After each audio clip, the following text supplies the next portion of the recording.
बिस्मिल्लाहिर्रहमानिर्रहीम। अच्छा, let's begin with the patient you might easily overlook. क्या है? फर्स्ट वेटिंग रूम में कौन है? एन 85-year-old मैन, ठीक है। और अभी ये किस तरह प्रेजेंट कर रहा है? With anaemia, severe weight loss and a very limited T and toast diet. अच्छा, इसकी कंप्लेंट्स क्या हैं? He complains of bleeding while brushing his teeth. Examination पे his teeth are loose and his gums are swollen and fragile. अच्छा, चलें. Pause for a moment.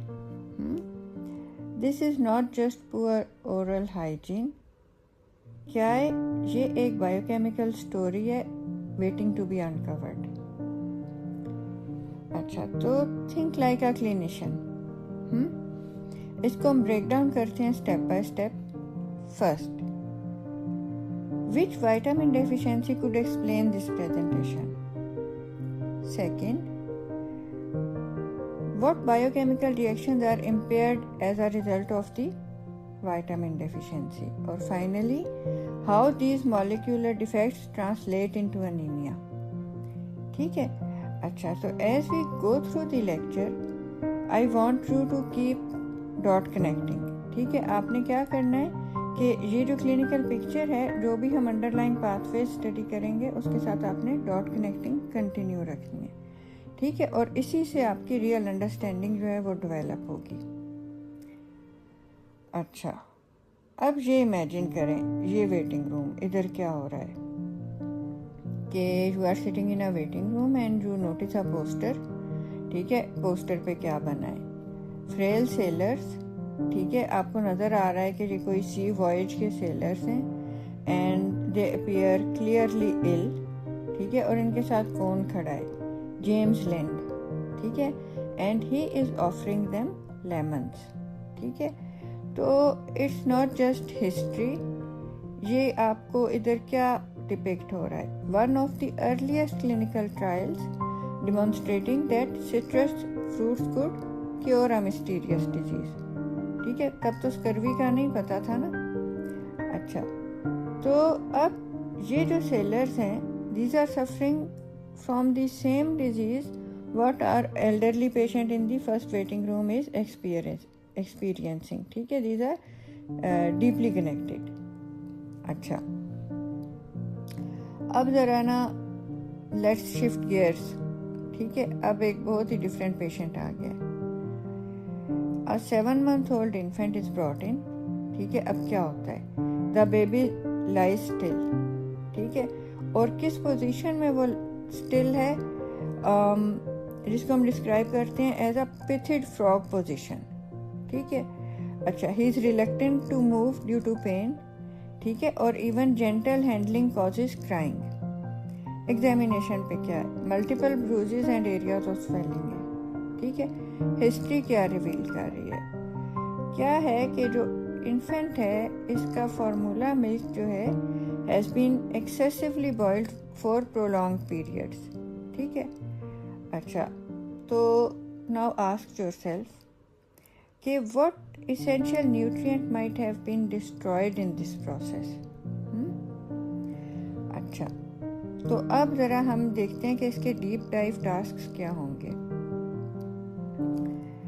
एक के which vitamin deficiency explains this infant's condition. दूसरा, what is the most likely diagnosis. Third, how this deficiency disrupt collagen synthesis at biochemical level. और फिर के what broader biochemical processes are affected as a result. ठीक है, तो as we move forward we'll connect both cases, one elderly, one infant, through a single unifying biochemical theme. ठीक है, तो by the end of this session, you won't just recognize the disease, you will understand it from molecule to manifestation.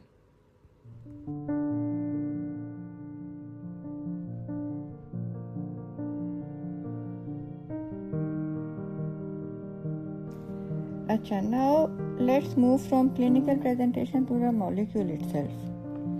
Vitamin C क्या है, chemically क्या है ये? It is known as L ascorbic acid, ठीक है। It is a water soluble vitamin derived from glucose.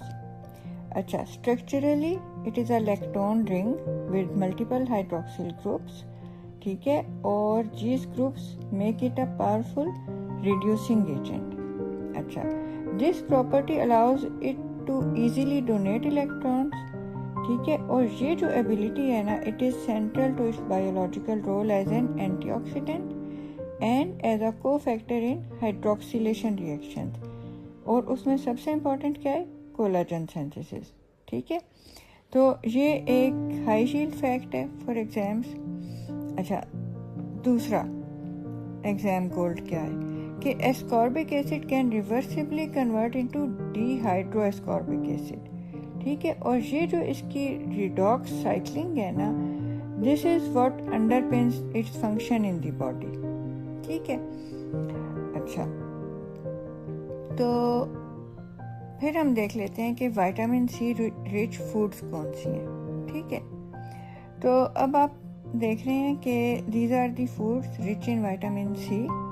Specially important क्या है? Citrus fruits like oranges and lemons, ठीक है, जो कि इसकी क्लासिक सोर्सेज हैं। लेकिन इधर ना एक क्लिनिकली इम्पॉर्टेंट और लोकली रेलिवेंट इंसाइट है, ठीक है, कि in countries like Pakistan vitamin C sources are available year round, not just seasonally, ठीक है। और जो दो एक्सीलेंट एग्जाम्पल्स हैं, ठीक है, वो ग्रीन चिलीज और ग्रीन कोरिएंडर या हरा धनिया है, ठीक है। तो इसका क्या मतलब हुआ कि true dietary deficiency is often not due to the lack of availability but rather due to poor dietary habits, food processing और सोशल फैक्टर्स, ठीक है, like you saw in the elderly patient in the first waiting room. अच्छा, now let's talk numbers, क्योंकि ये भी these are high yield for exams. जो इसकी daily requirement है ना, it varies with age and physiological state. 0 to 6 months 25 milligram per day, up to 6 years 30 milligram per day, up to 9 years 35 milligrams per day। अच्छा, फिर mails के लिए up to 13 years 40 milligrams per day, 13 years and above 45 milligrams per day। For females 9 to 13 years 40 milligrams per day, 14 years और above 45 milligrams per day, ठीक है। अच्छा, दूसरा है कि जो इसकी रिक्वायरमेंट है, it increases in special conditions, जैसे pregnancy 55 milligrams per day, lactation 70 milligrams per day, ठीक है। तो इससे आपको क्या पता चल रहा है कि vitamin C is needed in small but consistent amounts, ठीक है। और दूसरा कि because it is water soluble, तो it is not stored significantly, ठीक है। तो रेगुलर इनटेक इज इसेंशियल, ठीक है। कोई भी interruption whether due to poor diet और excessive heat during food preparation, ठीक है, इससे क्या होगा? It can quickly lead to deficiency. अच्छा, now let's take a look at this list.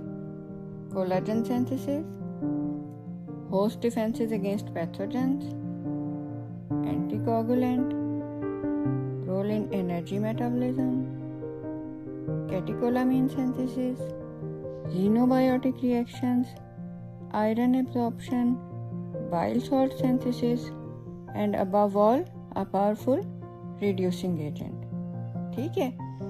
तो आप देखें कि विटामिन सी जो है वो एक मतलब एक मॉलिक्यूल है, छर्रे जितना है, छोटा सा, लेकिन कितने ज़्यादा रोल्स हैं। तो it doesn't just participate, it shows up everywhere, ठीक है। तो लाइक एन ऑक्टोपस, ठीक है, आप समझें कि ये एक ऑक्टोपस है and each arm handling a different task at the same time. Structure, immunity, metabolism, detox, blood. तो आप कह सकते हो truly N all in one performer, ठीक है। है तू, लोहे का छर्रा है तू। अच्छा, तो ये आपने देखा कि विटामिन सी जो है it is quietly working behind the scenes but absolutely essential everywhere. ठीक है, ये आपका सब कुछ है, इसके बगैर आपकी लाइफ पॉसिबल नहीं।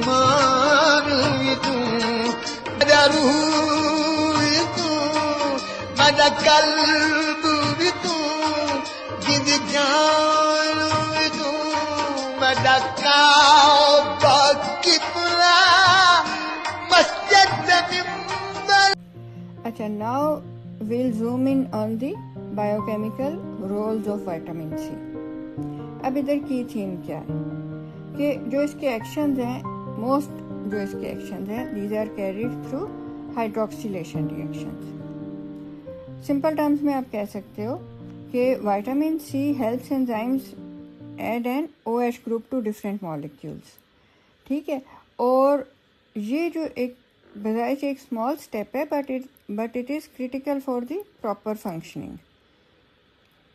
अच्छा, तो अब ये जो एंजाइम्स हैं ना, हाइड्रोक्सिलेजेस जो हैं, ब्रॉडली आप इनको दो कैटेगरीज में डिवाइड कर सकते हैं, iron containing hydroxylases and copper containing hydroxylases. ठीक है, और ये दोनों जो हैं these are relying on vitamin C. तो अगर हम इनका एक डीप डाइव से पहले क्विक ओवरव्यू देख लेते हैं। आयरन डिपेंडेंट एंजाइम्स में कौन कौन है? एस्पार्टेट हाइड्रोक्सिलेज, ये क्या करता है? It helps in post translational modification of protein C. अच्छा, फिर proline hydroxylase, this is important for structural proteins like complement component C1Q। अच्छा, फिर trimethyl lysine and gamma butyrobetaine hydroxylases. ठीक है, ये किस में इन्वॉल्व हैं? कार्निटीन के सिंथेसिस में। और सबसे इम्पॉर्टेंट लाइसिन और proline hydroxylases which are essential for collagen stability and hydrogen bonding. अच्छा, फिर कॉपर डिपेंडेंट एंजाइम्स में कौन कौन है? सबसे पहले लाइसाइल ऑक्सीडेज। ठीक है, ये कॉपर कंटेनिंग एंजाइम है और ये कोलाजन की क्रॉस लिंकिंग के लिए एसेंशियल है। पहले जो लाइसिन और प्रोलीन हाइड्रोक्सिलेजेस थे वो आयरन कंटेनिंग हाइड्रोक्सिलेजेस थे और कोलाजन में हाइड्रोजन बॉन्ड फॉर्मेशन के लिए एसेंशियल थे। अच्छा, उसके अलावा ये आपके दिमाग तक पहुंचा हुआ है जो इसके रोल्स हैं, किस तरह से कि जो डोपामिन बीटा हाइड्रोक्सिलेज है, ठीक है, ये इन्वॉल्व है न्यूरोट्रांसमीटर सिंथेसिस में और this is also copper containing. उसके अलावा एक और जो कॉपर कंटेनिंग है that is peptidyl glycine hydroxylase, जो कि पेप्टाइड प्रोसेसिंग और डिटॉक्सिफिकेशन रिएक्शंस में इन्वॉल्व है। ठीक है, तो इधर आप देख रहे हैं कि आपको एक पैटर्न नज़र आ रहा है कि vitamin C is not just acting in only one pathway. ठीक है, it is supporting multiple enzymes. ठीक है, और उस वजह से multiple enzyme systems across the body.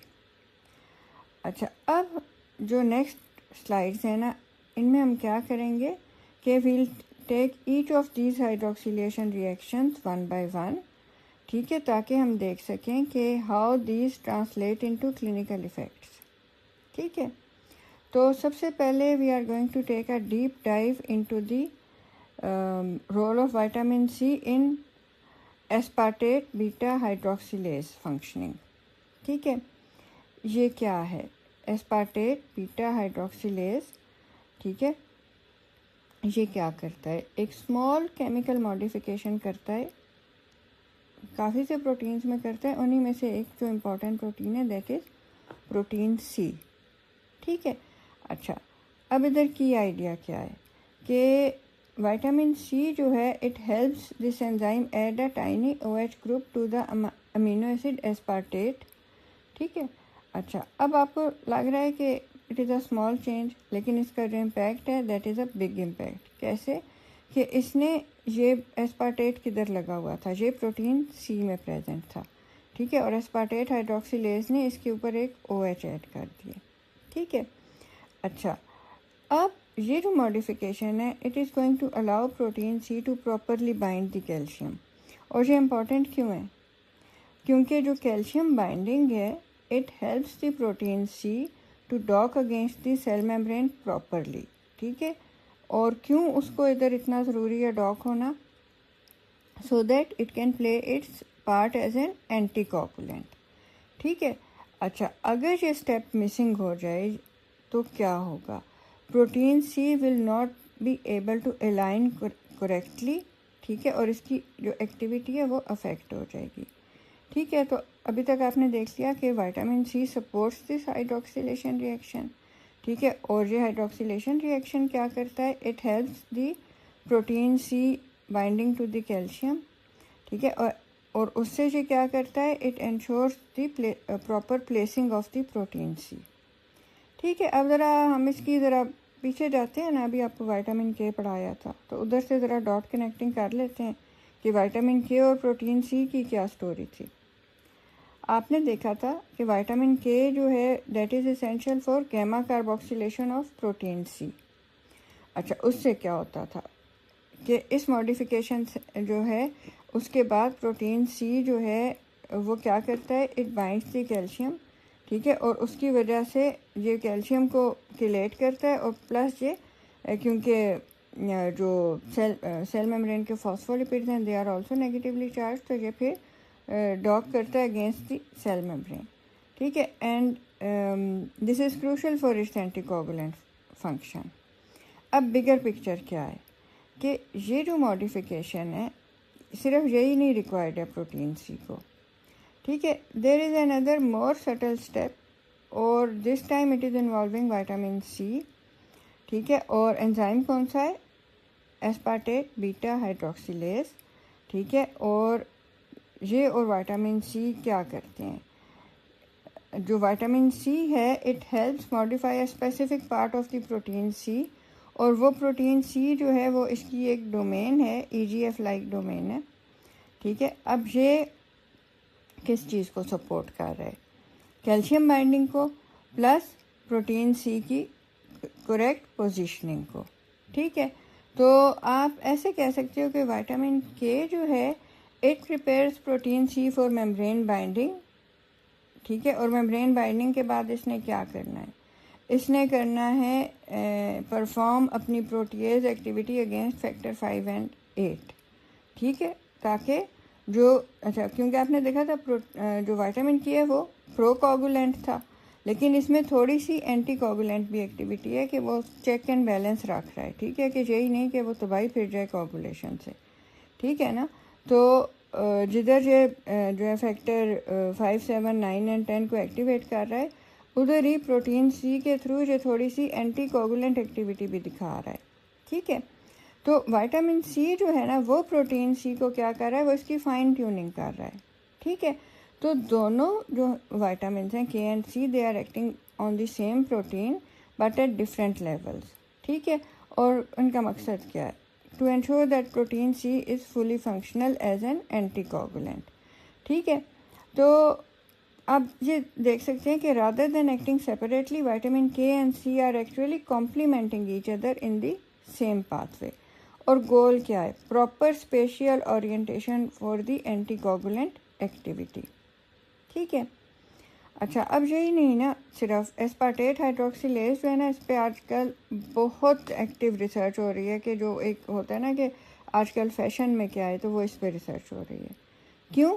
Because it is also इम्प्लिकेटेड in cancer spread, ठीक है। तो it is over expressed in various cancers जैसे हेपेटोसेल्युलर कार्सिनोमा है, ठीक है।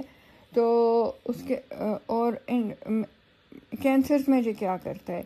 ये हाइड्रोक्सिलेज करता है प्रोटीन्स जो कि नॉच पाथवे के हैं, जो कि प्रमोट करते हैं सेल प्रोलिफरेशन और माइग्रेशन को। तो ये जो है this makes it a target for anti tumour therapies, ठीक है। अच्छा, ये तो अब हमने ख़त्म कर लिया। हमने देख लिया कि आयरन कंटेनिंग हाइड्रोक्सिलेजेस में सबसे पहले हमने एस्पार्टेट हाइड्रोक्सिलेज को देख लिया। अच्छा, अब ज़रा हम गेयर शिफ्ट करते हैं to role of vitamin C in immunology, ठीक है। अच्छा, पहले ज़रा जो इसका एंजाइम है ना वो तो प्रोलाइल हाइड्रोक्सिलेज है, लेकिन before looking at the enzyme remember that C1q जो है ना, that is the first protein in the classical complement pathway. ठीक है, कॉम्प्लीमेंट पाथवे आपका एक डिफेंस है अगेंस्ट पैथोजेंस। ठीक है, अच्छा अब ये जो प्रोटीन है इसकी एक बड़ी डिस्टिंक्ट शेप है। ये कैसे लगता है? It looks like a bouquet of 6 tulips. ठीक है, और इसके 6 स्टॉक्स है। ठीक है, और वो कोलाजन लाइक टेल्स की तरह जो हैं वो जैसे अल्फा हेलिकल टाइप स्ट्रक्चर बनाया हुआ है। ठीक है, अच्छा तो जो इसके 6 हेड्स हैं वो जो ट्यूलिप्स बने हुए हैं वो इसकी ग्लोबुलर डोमेन्स हैं that bind to the antibodies, और जो इसके जो स्टॉक्स हैं उसमें प्रोलाइल हाइड्रोक्सिलेज का काम है, जिसका कोफैक्टर विटामिन सी है। ठीक है, वो क्या करता है कि इन वाले प्रोटीन्स में प्रोलीन रेजिड्यूज काफ़ी ज़्यादा होते हैं और प्रोलाइल हाइड्रोक्सिलेज उनकी हाइड्रोक्सिलेशन कराता है। क्या बना देते हैं? उनका हाइड्रोक्सी प्रोलीन। ठीक है, अच्छा अब ये जो प्रोटीन है ये क्या, इसके मल्टीपल रोल्स हैं। ठीक है, और इसका रोल किस में है? इन होस्ट डिफेंस अगेंस्ट पैथोजेंस। ठीक है, इंक्लूडिंग ऑप्सोनाइजेशन ऑफ बैक्टीरिया। ठीक है, मतलब ये बैक्टीरिया को टेस्टी बनाता है ताकि एंटीबॉडीज़ उनको अटैक कर सकें। ठीक है, अच्छा तो अब विटामिन सी डेफिशिएंसी में क्या होगा? प्रोलीन हाइड्रोक्सिलेशन फेल हो जाएगी। अच्छा अब इससे यही नहीं है ना सिर्फ कि आपके गम्स और स्किन और कोलाजन इफेक्ट हो गई है, आपका इम्यून सिस्टम भी वीकन हो गया है। ठीक है, तो जो बंदे हैं they are prone to infection scurvy में। ठीक है, अच्छा अब हमने 2 आयरन कंटेनिंग हाइड्रोक्सिलेजेस कर लिए ना। पहला कौन सा किया? एस्पार्टेट हाइड्रोक्सिलेज, दूसरा प्रोलाइल हाइड्रोक्सिलेज। अब ज़रा हम शिफ्ट होते हैं एनर्जी मेटाबॉलिज्म पे। इसमें कौन से हाइड्रोक्सिलेजेस आए हैं? Trimethyl lysine and gamma butyrobetaine hydroxylases. अब मैं ये बिल्कुल नहीं चाहती कि आप इनके नाम याद करें, आप पे बहुत कॉग्निटिव लोड पहले ही है, लेकिन आपको इनके नामों की पहचान होनी चाहिए क्योंकि UHS ने हार्पर आपकी मेन टेक्स्ट बुक बताई है और हार्पर में ये मेंशन्ड है। तो अगर ये आपको लिखे हुए नज़र आए MCQ में तो आपको पहचान लेना चाहिए कि ये कार्निटीन के हाइड्रोक्सिलेजेस हैं। ठीक है, ये हाइड्रोक्सिलेजेस हैं required for the synthesis of carnitine, और जो है इधर ये क्या कर रहे हैं? आयरन को रिड्यूस्ड फॉर्म में मेंटेन कर रहे हैं। ठीक है, क्योंकि ये आयरन कंटेनिंग हाइड्रोक्सिलेजेस हैं तो विटामिन सी जो है वो इधर आयरन को रिड्यूस्ड फॉर्म में मेंटेन रख रहा है। ठीक है, अच्छा तो ये मैंने ये क्यों कहा है कि we are shifting to energy metabolism. हम देख रहे हैं कि विटामिन सी का रोल क्या है एनर्जी मेटाबॉलिज्म में, और कार्निटीन और एनर्जी मेटाबॉलिज्म का क्या कनेक्शन है। कार्निटीन एक प्रोटीन है जो कि आपकी माइटोकॉन्ड्रियल मेम्ब्रेन्स में प्रेजेंट है। माइटोकॉन्ड्रिया में ये क्या कर रहा है? बैठ के ये फैसिलिटेट कर रहा है transfer of long chain fatty acids into the mitochondria. अब लॉन्ग चेन फैटी एसिड्स को माइटोकॉन्ड्रिया में जाने की क्या ज़रूरत है? इसके लिए थोड़ा सा आपको ये रिकैप करना पड़ेगा कि जब आप कोई भी खाना खाते हैं, ठीक है, आपने कुछ भी फूड इनटेक किया है तो क्या होगा कि 3 to 4 hours your glucose stores are maintain by the food you have taken. ठीक है, उसके बाद क्या होगा कि यू फील हंग्री। ठीक है, और if you don't have access to food at that time तो क्या होगा कि योर हंगर डाइज डाउन। वो क्यों होता है? Because glycogen break down takes over. ठीक है, अब जब glycogen break down kick in करेगा ना तो आपका ब्लड ग्लूकोज लेवल मेंटेन हो जाएगा, आपकी भूख ख़त्म हो जाएगी। अच्छा, दिस ग्लाइकोजन ब्रेक डाउन, और ये याद रखना ये सिर्फ लिवर की ग्लाइकोजन ब्रेक डाउन होती है। It can maintain your blood glucose levels for 8 to 10 hours, मसलन जैसे ओवरनाइट फास्ट है। अगर फिर भी इंसान को खाना नहीं मिला उसके बाद तो फिर क्या होगा? Gluconeogenesis kicks in. ठीक है, ये जो है वो अब आपके इधर उधर से प्रोटीन्स और वो लेके उनसे ग्लिसरॉल और ऐसी चीज़ों से ग्लूकोज बनाने लग गया। अच्छा, gluconeogenesis can sustain the blood glucose levels for 72 hours। अगर फिर भी खाना नहीं मिला तो फिर क्या होता है, फिर आपकी कीटोन बॉडीज बनने लग जाती हैं। वो कैसे कि आपका फैट जो है वो मोबिलाइज होता है फैट स्टोर्स में से, उधर से जो टैग है उसमें से फैटी एसिड्स जो रिलीज होंगे उनको अब जाना है माइटोकॉन्ड्रिया में, और उधर उनकी फैटी एसिड बना भी कैसे था, एसिटाइल को इसके बिल्डिंग ब्लॉक्स थे, दो कार्बन एसिटाइल को जोड़ के बना था। अब जब ये इसकी बीटा ऑक्सीडेशन होगी, मीन जिसका ब्रेक डाउन होगा, तो इसमें से दो कार्बन के एसिटाइल को रिलीज होंगे। ठीक है, वो फिर क्या करेंगे, वो कीटोन बॉडीज बन जाएंगे। कीटोन बॉडीज जो हैं वो क्यों बनेंगे, ताकि वो वाटर सॉल्युबल हो जाएं। फिर जिधर भी एनर्जी उनको रिक्वायर्ड है उधर पहुंच के वो दोबारा एसिटाइल को बन के और आपको एनर्जी देंगे। ठीक है, आपको पता है कि एसिटाइल को क्या करता है, माइटोकॉन्ड्रिया में सिट्रिक एसिड साइकिल में जाता है और उसके उधर से फिर जो हैं इलेक्ट्रॉन्स जो हैं वो FADH2 और NADH में बैठ के इलेक्ट्रॉन ट्रांसपोर्ट चेन में जाते हैं और ATP जनरेट करते हैं। तो ये आपने देख लिया कि फिर अगर विटामिन सी जो है वो कार्निटीन के सिंथेसिस में अपना रोल प्ले कर रहा है, वैसे कार्निटीन आपको डाइट से भी थोड़ी बहुत मिल जाती है, तो लेकिन मतलब इसका कनेक्शन तो आपने देख लिया ना कि ये इधर भी अपना हिस्सा डाल रहा है आके एनर्जी मेटाबॉलिज्म में भी। अच्छा, मूविंग ऑन, प्रोलाइल एंड लाइसाइल हाइड्रोक्सिलेजेस जो हैं ये भी दो क्रिटिकल आयरन डिपेंडेंट एंजाइम्स हैं। ये क्या करते हैं, they hydroxylate proline and lysine residues during collagen synthesis. उससे क्या होता है, these modification enable hydrogen bonding. ये क्या करती है, it stabilises the collagen triple helix. अच्छा, फिर हम शिफ्ट अब हमने आयरन कंटेनिंग हाइड्रोक्सिलेजेस सारे कवर कर लिए हैं, तो जब हम शिफ्ट करते हैं कॉपर डिपेंडेंट एंजाइम्स पे, तो सबसे पहले कौन बैठा है, लाइसाइल ऑक्सीडेज। ठीक है, ये भी कोलेजन सिंथेसिस में इन्वॉल्व है। पहले जो हमने आयरन कंटेनिंग हाइड्रोक्सिलेजेस देखे वो इंट्रासेल्युलर काम कर रहे थे। ये जो लाइसाइल ऑक्सीडेज है ये एक्स्ट्रा सेल्युलर मैट्रिक्स में जब कोलेजन जो है वो एक्सक्लूड हो चुकी होती है तो उसके बाद ये क्या करता है, it catalyses the covalent cross linking of collagen. ठीक है, और उससे जो है इसको टेंसाइल स्ट्रेंथ प्रोवाइड करता है जो। अच्छा, एक और जो है ना कॉपर कंटेनिंग हाइड्रोक्सिलेज वो है पेप्टिडाइल ग्लाइसिन हाइड्रोक्सिलेज। अच्छा, इसकी क्या सिग्निफिकेंस है कि it makes the vitamin C essential for neurological and endocrine function. ठीक है, पहले हम देख लेते हैं कि ये क्यों हाई यील्ड है और एंडोक्राइन में ये क्या काम कर रहा है। ये बेसिकली ये एंजाइम करा रहा है पेप्टाइड की एमाइडेशन, मीन्स के अमीनो ग्रुप ऐड करा रहा है। ठीक है, अब ये किन में अमीनो ग्रुप ऐड करा सकता है, पेप्टाइड हार्मोन्स एंड न्यूरोट्रांसमीटर्स।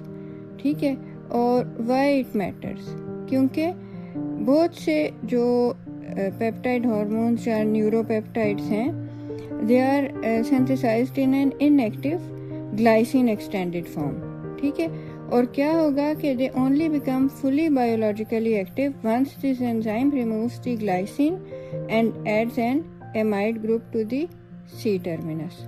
ठीक है, तो ये तो इसका हो गया एंडोक्राइन रोल। ठीक है, अच्छा, फिर हम देख लेते हैं कि इसका जो है ना कॉपर के साथ क्या लिंक है और आयरन के साथ क्या लिंक है, कि ये जितने भी इस तरह के एंजाइम्स हैं टू कीप देम वर्किंग, जो भी इनका कोफैक्टर है it must return to its active और रिड्यूस्ड स्टेट।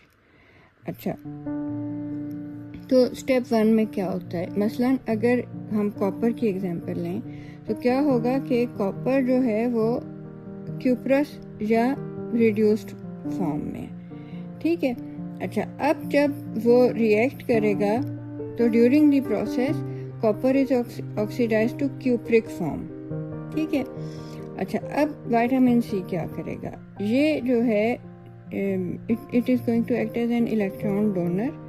ठीक है, और ये क्या करता है, it provides the necessary electrons to reduce cupric back to cuprous form. ठीक है, और इस तरह से उसने उसकी रिड्यूस्ड फॉर्म रिप्लेनिश कर दी है, ठीक है। And in this way it allows the enzyme to start a new catalytic cycle, ठीक है। अब अगर विटामिन सी नहीं होगा तो कॉपर को क्या होगा, it would remain stuck in the oxidised cupric state, ठीक है। और उससे क्या होगा, एंजाइम जो है वो टर्न ऑफ हो जाएगा, ठीक है। ये इसी तरह आयरन कंटेनिंग एंजाइम्स में भी होता है, ठीक है।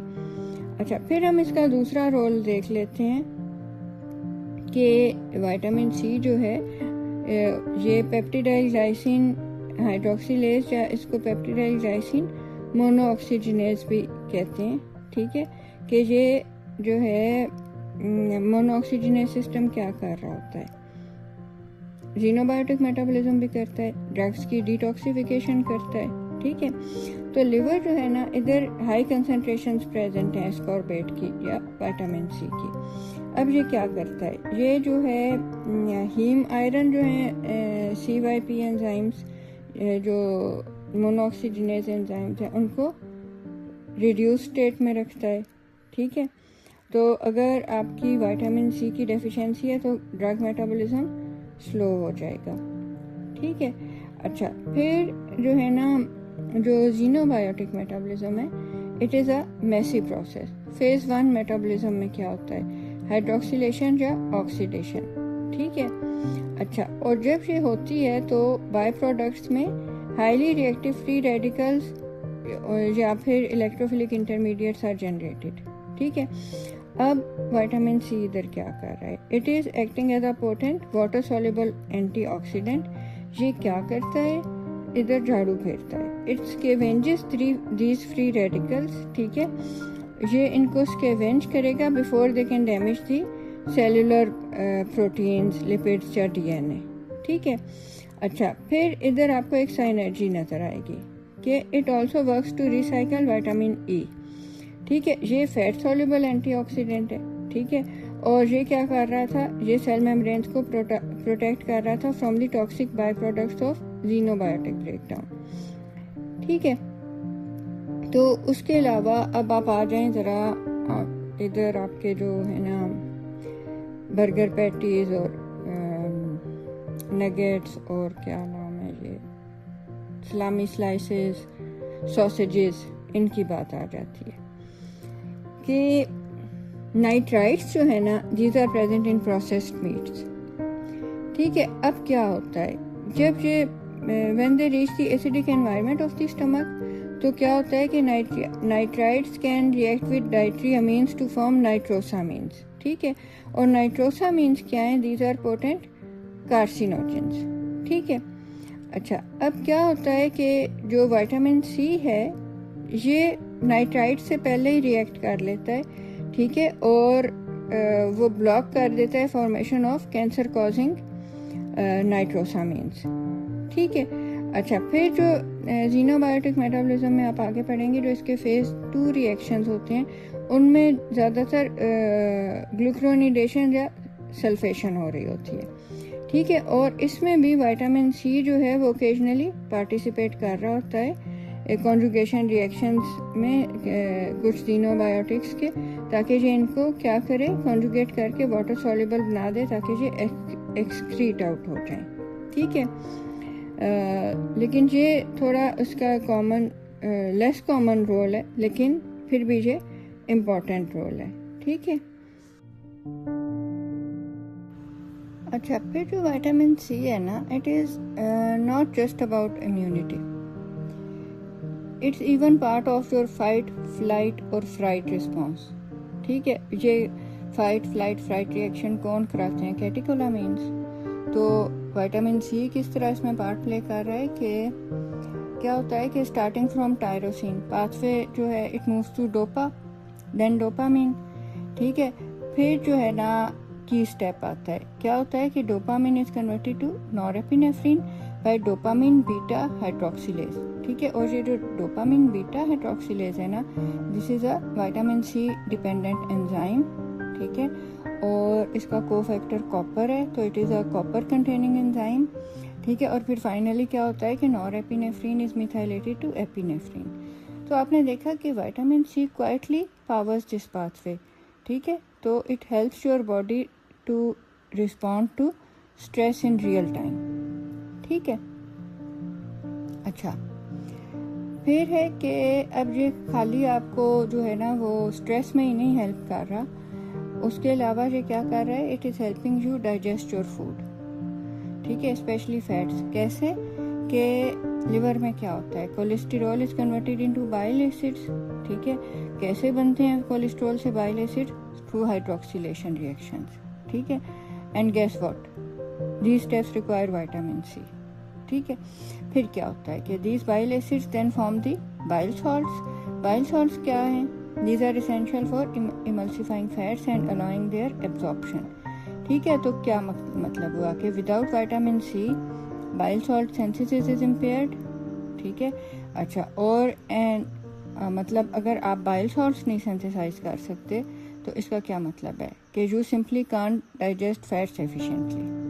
अच्छा, अभी इधर ही बात खत्म नहीं होती। Vitamin C plays a key role in helping your body absorb iron, ठीक है। क्या होता है कि इंटेस्टिनल ब्रश बॉर्डर पे ये किसको सपोर्ट कर रहा है, ये किसका कोएंजाइम है, duodenal cytochrome B. Duodenal cytochrome B क्या है, ये एक फेरी रिडक्टेज है। ये क्या करता है, it converts ferric iron into absorbable ferrous form, ठीक है। अच्छा, अब जब ये फेरस फॉर्म जो है it is once inside the enterocyte, तो क्या होता है, आयरन कैन बी इधर स्टोर्ड एज फेरिटिन और exported into the blood stream through ferroportin, ठीक है। अच्छा, फिर एक्सपोर्ट जो है, ड्यूरिंग द एक्सपोर्ट क्या होता है इसको कि it is oxidised again by hephaestin, a copper containing protein, ठीक है। और उसके बाद जो है ये बाइंड करता है फेरिन को for transport into the plasma, ठीक है। तो अब इसमें विटामिन सी का आपने रोल देखा कि without vitamin C initial reduction step is inefficient, ठीक है। तो आयरन एब्जॉर्प्शन नहीं होगी, ठीक है। तो आपने देखा कि जो है अगर आयरन एब्जॉर्प्शन नहीं होगी तो अब आप डॉट कनेक्टिंग कर सकते हैं कि जो उधर पड़े हुए थे जो सेलर्स थे, ठीक है, और अनीमिक थे, तो अब आपने देखा कि ना सिर्फ के वो थोड़ी थोड़ी ब्लीडिंग हो रही है जो कि फ्रेजाइल ब्लड वेसल्स की वजह से अनीमिया कॉज कर रही है, आयरन भी तो चाहिए ना हीम के लिए, हीम सिंथेसिस के लिए, तो ये भी अपना हिस्सा डाल रहा है एनीमिया की उसमें। अच्छा, फिर जो है ना कि ये सिर्फ एक कोएंजाइम ही नहीं है, ये जीन एक्सप्रेशन को भी शेप कर रहा है। कैसे जीन एक्सप्रेशन को शेप कर रहा है, ड्यूरिंग दी ऑस्टियोजेनिक डिफरेंशिएशन। ये क्या करता है, it enhances chromatin accessibility by supporting histone demethylation and DNA hydroxymethylation, ठीक है। तो इससे क्या होता है कि this activates key regulatory regions like promoters, enhancers and even super enhancers, ठीक है। और ये किन के जो हैं ये रेगुलेटरी रीजन्स को कर रहे हैं इन्फ्लुएंस, बोन फॉर्मिंग जीन्स के। रिजल्ट क्या है कि जो स्टेम सेल्स हैं these are efficiently driven towards osteoblast differentiation, ठीक है। तो आपने देखा कि फिर इसका क्या मतलब है कि vitamin C acts at the epigenetic level, ठीक है। और ये क्या कर रहे हैं एपिजेनेटिक लेवल पे, it is turning on the genetic program required for bone formation, ठीक है। It is regenerating vitamin E back to its active reduced form, ठीक है। So it keeps the defence system running. अब क्या होगा कि जब आप डाइट्स ले रहे हैं which are rich in these compounds, तो these are linked with a lower risk for chronic diseases, ठीक है, specially cardiovascular diseases and some cancers, ठीक है। तो आपने देखा कि इधर क्या हो रहा है, vitamin C works behind the scenes. क्या कर रहा है behind the scenes, it is protecting the cells from oxidative damage and it is supporting long term health, ठीक है। अच्छा, फिर इसकी डेफिशिएंसी में क्या होता है, vitamin C deficiency leads to scurvy. Scurvy क्या है, एक क्लासिक डिसऑर्डर है, इसमें वीक कनेक्टिव टिश्यू है, ठीक है। अब पेशेंट्स में मैनिफेस्टेशंस क्या आती हैं, patients develop sore spongy gums with loose teeth, fragile blood vessels that easily bleed, ठीक है। तो उससे क्या होता है, इनको हेमरेजेस होती हैं, जॉइंट्स में become swollen and bone changes can occur. वो क्यों, due to impaired collagen synthesis, ठीक है, तो क्या होगा कि overall connective tissue becomes defective and weak. In addition reduced iron absorption can lead to microcytic anaemia. ठीक है, तो without vitamin C the body quite literally starts to lose its structural strength. ठीक है, अब ज़रा हम वेटिंग रूम्स को revisit कर लेते हैं। ठीक है, पहले जो था बंदा टी एंड टोस्ट डाइट पे पहले वेटिंग रूम में, उसमें कौन से रिएक्शन इम्पेयर्ड हैं अब आप बता सकते हो? फ्री रेडिकल क्वेंचिंग नहीं उसमें हो रही। फिर जो reactions involving proline and lysine hydroxylases थे वो कौन से थे? Collagen formation. ठीक है, और फिर जो है वो जो C1q कंपोनेंट था कॉम्प्लीमेंट का, मतलब आपका जो होस्ट डिफेंसेस थे वो इम्पेयर हो रहे हैं। फिर जो एस्पार्टेट हाइड्रोक्सिलेज था जो प्रोटीन सी की एक्टिवेशन कराता था, और तो वो भी आपका फंक्शन इसका इम्पेयर हो गया है। ठीक है, फिर आयरन कंटेनिंग हाइड्रोक्सिलेसिस की वजह से कार्निटिन सिंथेसिस इम्पेयर हो गया है। डोपामिन बीटा हाइड्रोक्सिलेज की डेफिशिएंसी की वजह से न्यूरोट्रांसमीटर सिंथेसिस जो कैटेकोलामीन सिंथेसिस है वो इम्पेयर हो रहा है। ड्यूडेनल साइटोक्रोम बी रिडक्टेज अब नहीं फंक्शन करेगा, तो नॉन हीम आयरन की एब्जॉर्प्शन इम्पैक्ट हुई है। उसके अलावा बाइल सॉल्ट सिंथेसिस नहीं हो रहा, तो फैट्स नहीं एब्जॉर्ब हो रहे। ठीक है, अच्छा, फिर हम देख लेते हैं कि जो पोस्टर लगा हुआ था लाइफ बिलो डेथ वाला, उसमें क्या होता है कि आर्थर जेम्स है, बंदा है who is too weak and he is sent into the bowels of the ship. ठीक है, और उधर जो है वो सारे जो हैं वो लिस्टलेस और लेथार्जिक सोल्जर्स पड़े हैं। डिम लाइट है, उन सोल्जर्स की स्किन पेल है। ठीक है, और मतलब they are unable to take food. क्यों? Because of the spongy gums, loose teeth, loose wobbly teeth और वो सारा। ठीक है, और इसमें क्या हुआ था, ब्रेक थ्रू क्या था कि जेम्स लिंड है, इसने फर्स्ट डॉक्टर जेम्स लिंड ने फर्स्ट क्लिनिकल ट्रायल्स किए थे। कैसे कि उसने सोल्जर्स को 2 ग्रुप्स में डिवाइड कर दिया था। कुछ तो थे उनको इसने सिट्रस फ्रूट्स दिए थे, लेमन जूस। ठीक है, और दूसरे जो थे उनको इसने नहीं दिया था एक ग्रुप को। ठीक है, अब इसमें ट्रेजिडी क्या है कि humans were treated as guinea pigs, और नॉन सिट्रस ग्रुप्स जो था that was left to suffer. ठीक है, कि और उनके साथ क्या हुआ? They endured pain, hunger, fever, rotting gums and death. ठीक है, तो लिंड जो था ही कंटिन्यूड हिज एक्सपेरिमेंट। उसने बेशक देखा कि उनकी कंडीशन वर्सन हो रही है, बट उसने उनको वो नहीं दिया, जूस नहीं दिया, लेमन जूस। ठीक है, तो अच्छा, दूसरा ये जो स्पेनिश सोल्जर्स थे, आप ये सब कुछ इंग्लिश में क्यों पढ़ रहे हो? बिकॉज जो स्पेनिश थे उनको ये नहीं पता था, तो वो जो वॉयजेस पे थे उनके सोल्जर्स और सेलर्स, क्या होता था कि दे वुड फेस डेथ। ठीक है, बिकॉज ऑफ दी स्कर्वी। लेकिन जो इंग्लिश मैन थे उनको पता चल गया था सिट्रस फ्रूट का, और वो जो हैं वो सर्वाइव कर जाते थे, और इसीलिए ही उन्होंने फिर अपनी कॉलोनीज बनाई और इतना रूल किया। तो आपने देख लिया कि जो है विटामिन सी या एस्कॉर्बिक एसिड क्या क्या कर रहा है? विटामिन ई को रीजनरेट कर रहा है। ठीक है, हाइड्रोक्सिलेशन रिएक्शंस का कोएंजाइम है, कैटेकोलामीन सिंथेसिस भी करा रहा है, आयरन की भी एब्जॉर्प्शन करा रहा है। ठीक है, अच्छा, अब एमसीक्यूज देख लेते हैं। Fisherman with gingival hyperplasia and ecchymosis. ठीक है, तो which one is deficient? Vitamin B12, vitamin K, vitamin C या विटामिन A? तो क्या आंसर है? Vitamin C।